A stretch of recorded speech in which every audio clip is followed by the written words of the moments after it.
Today we're taking a look at these NCAAB matches, which are happening on Wednesday, November 9, 2022, and giving you match breakdowns, betting tips and predictions in general on these games.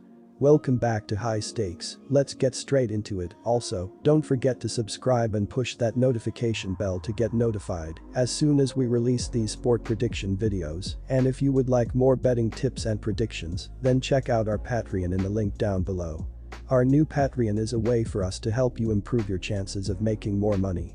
Multiple plans are available for each and every one of you. By becoming a member of the High Stakes Patreon, you will have access to our best team picks, total picks, parlay picks and much more. Stop wasting hours of your time searching for bad betting predictions that ends up costing you a lot of time and money.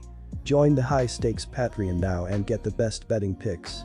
Boise State Broncos vs South Dakota State Jackrabbits. The South Dakota State Jackrabbits suffered an 81-80 overtime defeat at the Akron Zips on the opening night. They led by as many as 8 points in what was a proper back and forth battle between a couple of talented teams. Alex Arians tied the game at 80-80 with 16 seconds remaining in overtime, but the Jackrabbits sent Greg Tribble to the free throw line with just a couple of seconds left on the clock.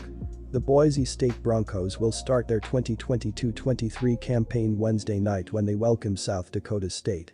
They returned 68.0% of minutes played and 64.5% of scoring from their 2021-22 roster.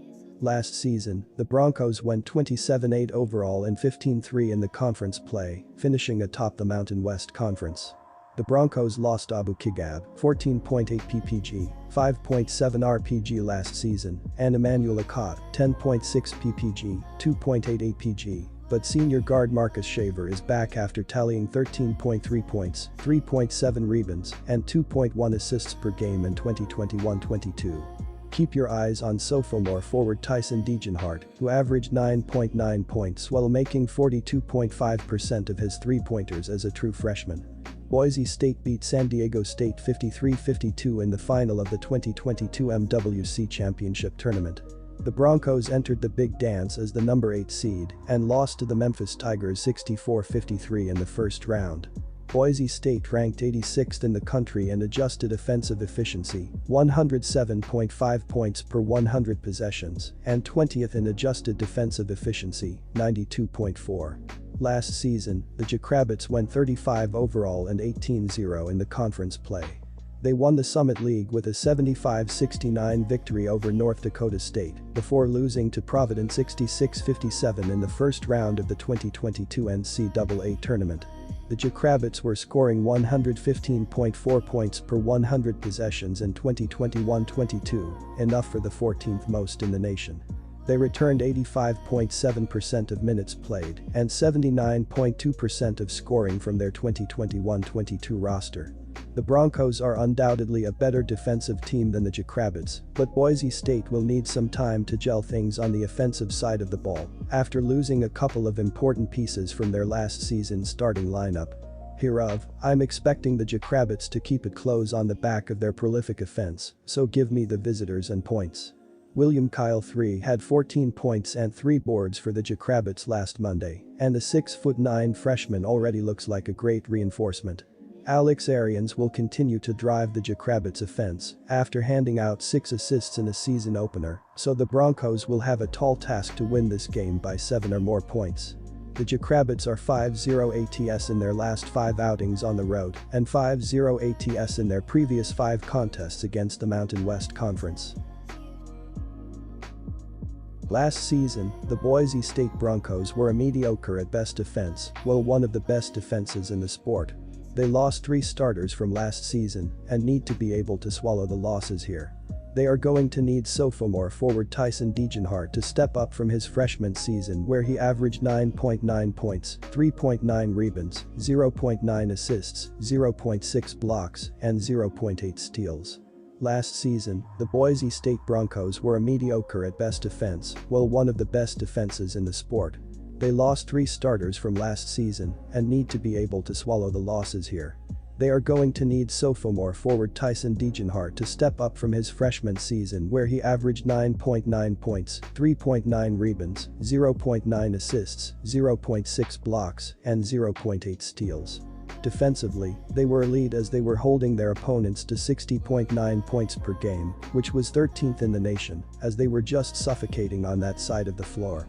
They did not allow teams to go to the free throw line with just 13.7 attempts per game against them, and they only gave up 7 offensive rebounds per game, which is a critical number for easy shots.